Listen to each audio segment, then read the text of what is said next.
Alors nous poursuivons avec ce que j'appelle moi une conditionnelle, petit côté prison, c'est assez amusant. En fait on va voir que c'est une fonction qui est dans une condition, tout simplement.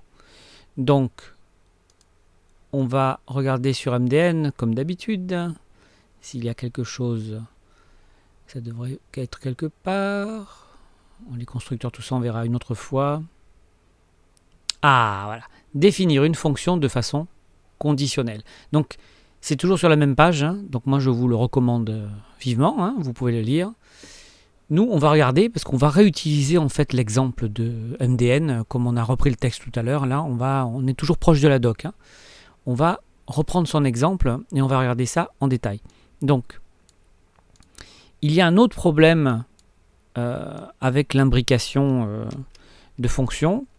Sauf que celle-ci, je vous le copie direct, hein, parce que c'est l'exemple de MDN, c'est l'imbrication d'une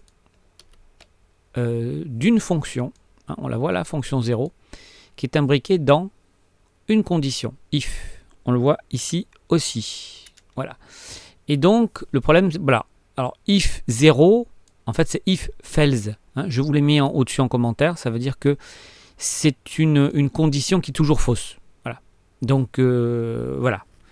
Donc évidemment, si la condition est fausse, elle ne va pas exprimer le bloc de code qu'elle contient.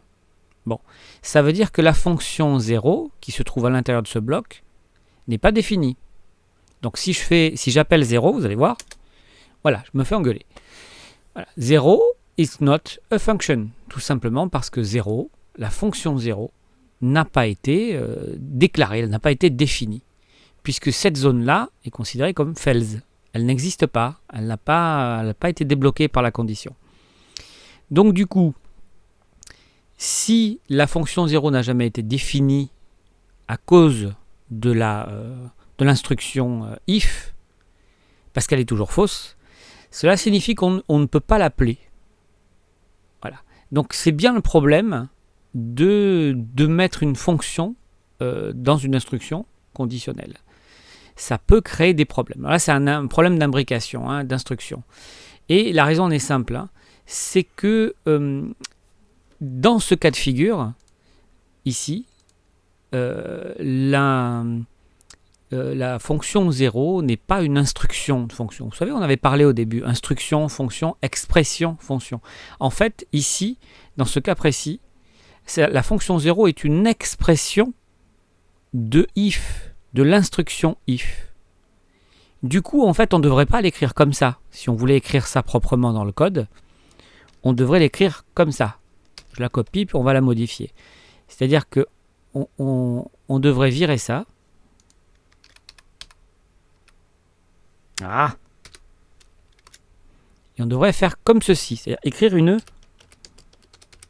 une expression et non pas une instruction de fonction.